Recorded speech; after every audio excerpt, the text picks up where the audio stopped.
Good morning!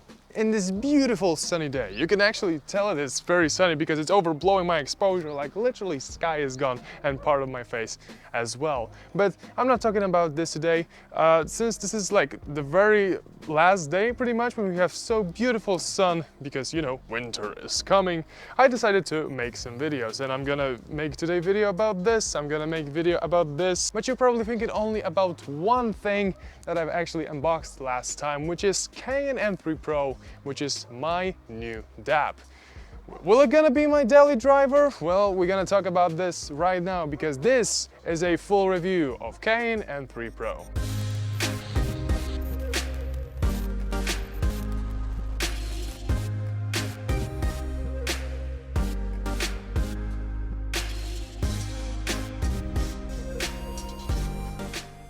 First up, if you're interested in buying Cayin N3 Pro, then head to the link down below to Audio Concierge, I have no idea how to spell that honestly, .co.uk, link down below if you wanna actually buy it. Although I would like to say that this review is totally independent and I bought N3 Pro with my own money, so that's pretty much it.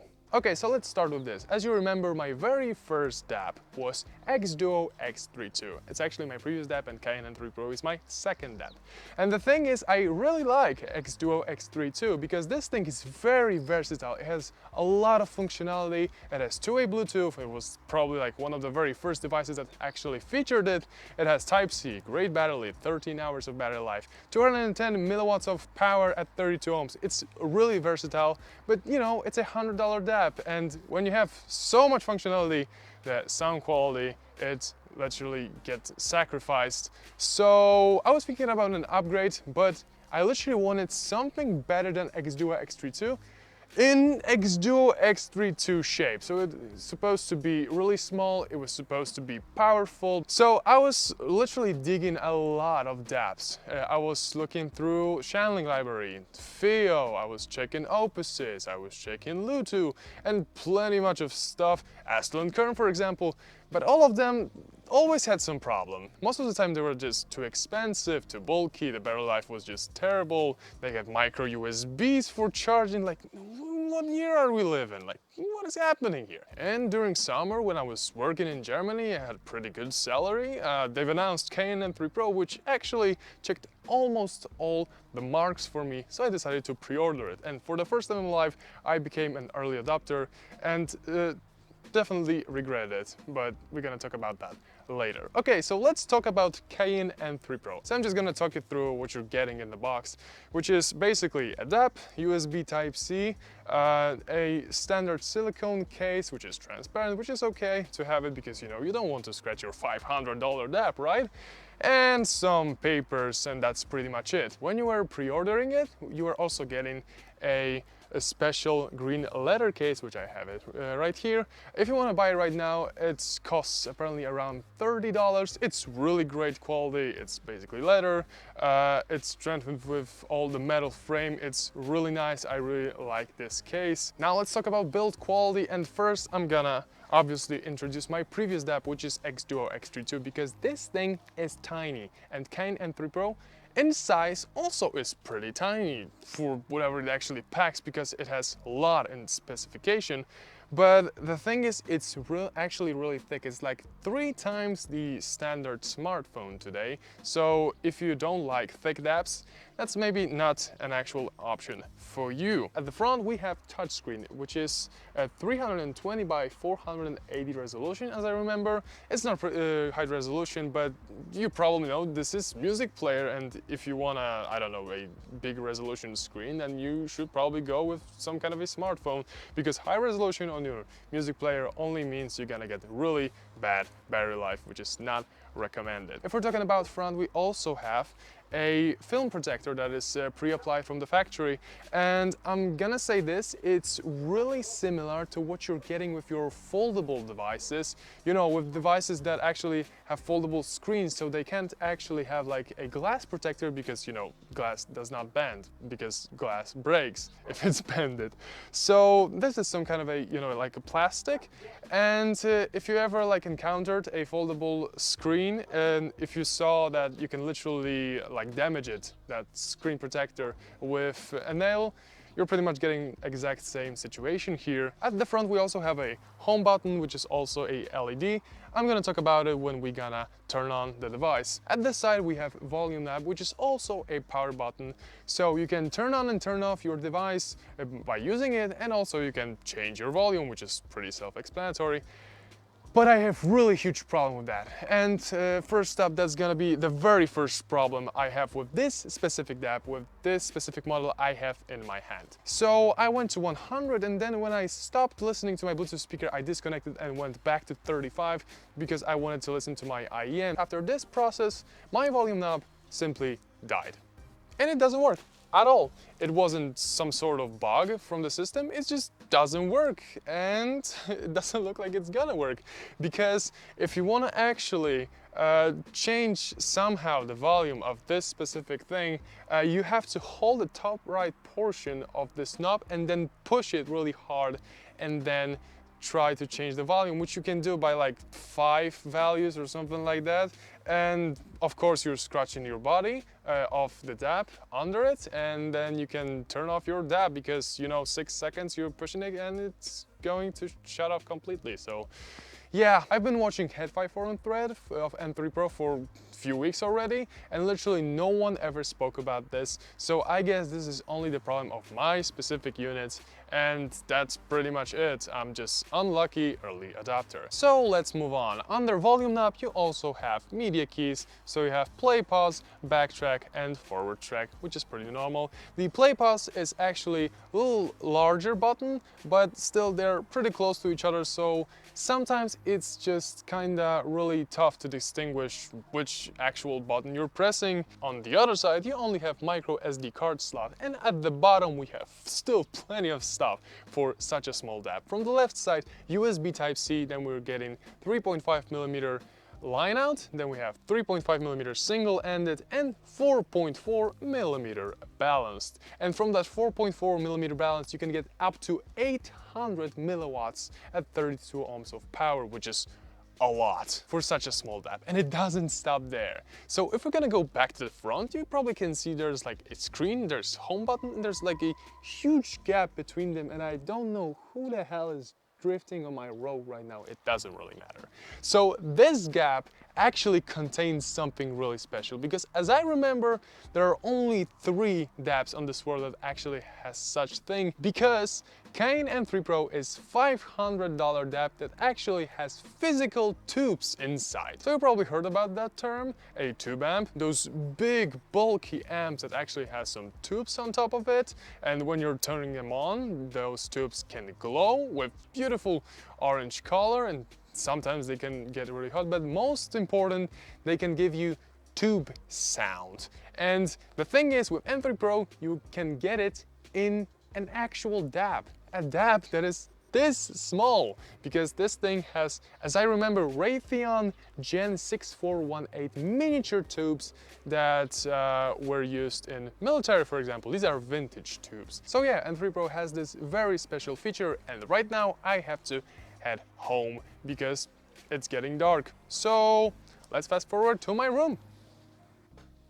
Now we can proceed with specification, and I have to open it here because there's a lot of stuff to talk about. So first, if we're talking about DACs, we have dual DAC AK4493EQ. Next up, Bluetooth 5.0. It actually can support aptX, LDAC, and something called UAT. We can get Bluetooth with transmission of 24-bit and 192 kilohertz if we're talking, of course, about bitrate of our songs. So if you want to get the best wireless experience through the Bluetooth, UAT is probably your thing. Battery 4100 milliamp hours. Then we have Wi-Fi, which is pretty much 2.4 gigahertz, and it's not a streaming device. That Wi-Fi is only for updates and for transferring your music.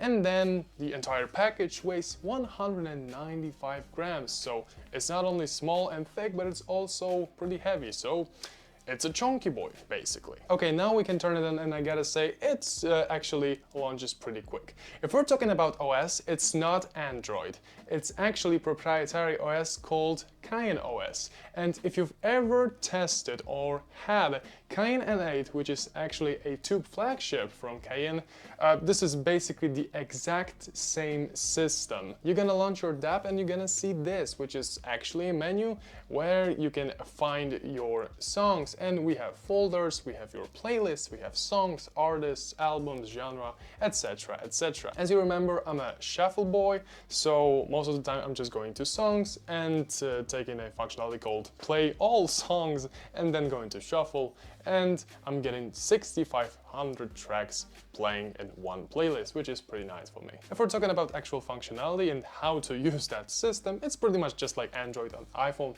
You're swiping down, you're getting plenty of stuff here. If we're gonna go swipe up from the bottom, then we're getting more stuff, and they're actually accessible from pretty much every single menu, which is pretty nice, that we don't have to, you know, go through the windows. We just actually can access from pretty much every window. So we have music settings and we have plenty of stuff here. I'm not gonna pretty much talk about this thing at the front. As I told you, there's that home button. But the thing is that home button also has a different function, because we can turn on the song. As we can see, that home button actually lights up, because it lights up with the color that actually tells us what kind of a format it plays right now. So for example, yellow is basically MP3, but if we're gonna go a little higher, then we're gonna go to some nicer flags, we're gonna get green, and if we're going with DSD, then we're getting white, for example. And if the actual M3 Pro charges, then we get in pulsing red, which is actually pretty nice in comparison to my old DAP, because my old DAP also had such LED, which actually tells us if DAP works or not. Now let's quickly talk about stuff I don't really like with this OS. So for example, we don't have any sort of keyboard functionality, so we cannot, you know, type if we want some kind of a title of a song. Titles actually don't move. So for example, if you have a long title and some album, then you can literally guess if that's the actual song you're looking for.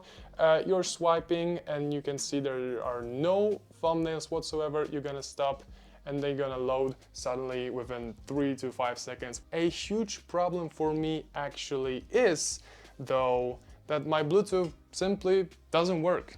And I hope that it's also my specific unit problem, because for example, I've managed to connect to my Bluetooth speaker, and that's pretty much it. I couldn't connect with HiBlink to my phone, I couldn't connect to my car, I couldn't connect to my Bluetooth transmitter. It only works in receiver mode, which is basically, you know, Cayin gives music to something, and I don't want that because, you know, as you probably can see, I have wireless mic, and I wanted to also have wireless audio, so I can actually play Monster Hunter World with my wireless gamepad and have entire set without any cables. And I can't do that because this thing cannot connect either to my Bluetooth transmitter or my Bluetooth dongle, you know, Asus BT400 with my PC, which is really annoying for me, and I literally can't use this Bluetooth at all. And I hope that this is also a problem of this specific unit, just like the volume knob, because if it isn't, even on my replacement unit, because literally I'm getting a replacement, like, come on, I get a dead volume knob. If it's still gonna not work properly, then I'm simply gonna return this thing, because as I said, Bluetooth is really important to me, and if I don't have Bluetooth, then DAP is literally nothing to me. Before we're gonna talk about sound, I also have to mention one more problematic thing, and that's actually a thing that plenty of people actually suffers from, which is crashing. This OS literally crashes itself plenty of times. Sometimes it just throw away your music out of your playlist, just you have to play it again. Sometimes it simply reboots your device for whatever reason. And as I said, plenty of people have that problem, and plenty of people are waiting for firmware updates to actually get rid of this thing, because right now, at version 1.0, Cayin N3 Pro is literally very unstable. If we're talking about sound, it's gonna be pretty unique experience, because we don't have only solid state, we have solid state, we have solid state balanced, we have full tube mode, and we also have hybrid ultra linear tube mode, which is basically a hybrid of solid state and tube. That's why if we're talking about sound, we're talking about 4 different sound impressions, to be honest. Solid state gave me a really huge impression, of course in comparison to my X2 or X3 II, because for example if we're talking about stereophonic effect, we're getting a lot more of a control. If we're talking about instruments that are going left and the right, then you can easily point those instruments much more with N3 Pro than with my X3 II, because X3 II simply just have something in the center and there's something a little bit on the left and a little bit on the right. With N3 Pro you're getting something in the center and then there's something like 15 degrees away from your left. Then there's a azimuth, I don't know, 30 degrees on the right. And you know, like you can literally pinpoint where something is. And this is really actually nice. But if we're talking about scene, the scene is not that big, at least in solid state mode. And also solid state is my favorite because it doesn't add that much from itself. So for example, if you have like a specific pair of headphones and specific song and you exactly know how this sounds, then it's not gonna try to add more ingredients. It's just gonna try to tell you more about this specific song and more about those specific headphones,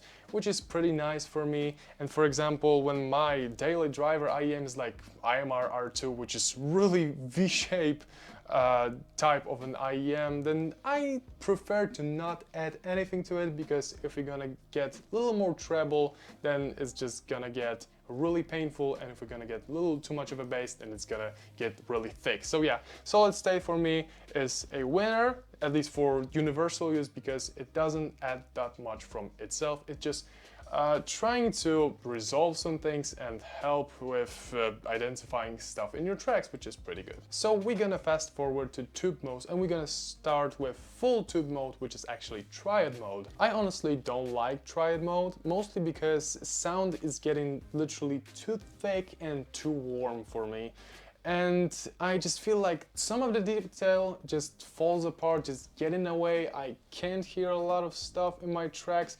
I just literally don't like it, and it's not as universal for me. The only situations I would like to use triad mode is 1, headphones that are really treble focused, and 2, with rap songs. Because for example, if we're listening to some tracks like D12 albums from 2004 or something, because it sounds really nice when you're getting that bass from the kicks and they're that really thick and really expanded sort of feeling out of your rap tracks. So yeah, I really recommend to hear some rap songs actually on triad mode if you can. But now we have to talk about what I think is the most popular choice and what is the most favorite out of all, for people at least, if we're talking about N3 Pro, which is ultra linear mode. So basically, if we're talking about those tubes, we're not getting like the full output out of tubes. Those are only working as a buffer, which actually allows you to use them in something called ultralinear mode, which is actually a combination of solid state and tube, which actually what gives you is expanded scene, that's for sure, really warm tone, but also you're not losing detail, and actually treble is not exposed to those tubes at all. We're getting solid state treble and everything else is just tube, which is really resolving and sounds really nice. You remember when I was telling you about Cayin N3 that they're literally like analog master, some kind of IEMs? This is pretty much what I was experiencing with ultra linear mode. And if we're talking about EDM, I would not use that because you're getting a little bit of a more treble, and that starts to get really painful sometimes, even with great electrostatic headphones like Stax SR5, for example, which I have on my left, and I'm gonna make a review about them as well, because you know that's my very first electrostatic experience in my life. But the thing is, I would rather not use ultralinear daily because of that treble. It's sometimes boost treble, especially in really low quality tracks. And the second thing is also a battery life. With tube modes and balanced, you can get around 8 to 9 hours of battery life, which is really painful for me, especially because of the charging times. So to charge Cayin N3 Pro, you need 4 hours. And the huge problem is that M3 Pro probably does not takes an advantage of higher amp charging, because for example, I think USB 3.0 charging, which is like 900 milliamps, gets M3 Pro to charge faster than my power bank, which is 2.4 amp. And I really don't understand that, because, you know, 4 hours charging a DAP, it's a lot of time, especially when your battery life is like 9 hours to play on the tubes. So to wrap this thing up, with M3 Pro, I had really rough experience. I was really hyped about the specification, about the size, because, you know, this thing is a great $500 upgrade for people that comes from this $100, very functionality focused DAP. But the thing is, OS is so unstable, it crashes a lot. Bluetooth simply doesn't work with anything, at least for me, and my volume knob died after 4 days. If I have even one of those problems with my replacement unit, then I simply consider to return it and get something else, because as people on HeadFi forums stated, this thing is music focused, and as I probably think, if it's music focused, then I should not have any problems with playing my music, and I definitely have. So I'm probably gonna make some update about the replacement unit, and I'm gonna tell you if I'm returning this thing or not, if we're gonna continue my journey to look for my perfect DAP. And till that time, see you next time, because this video is ending.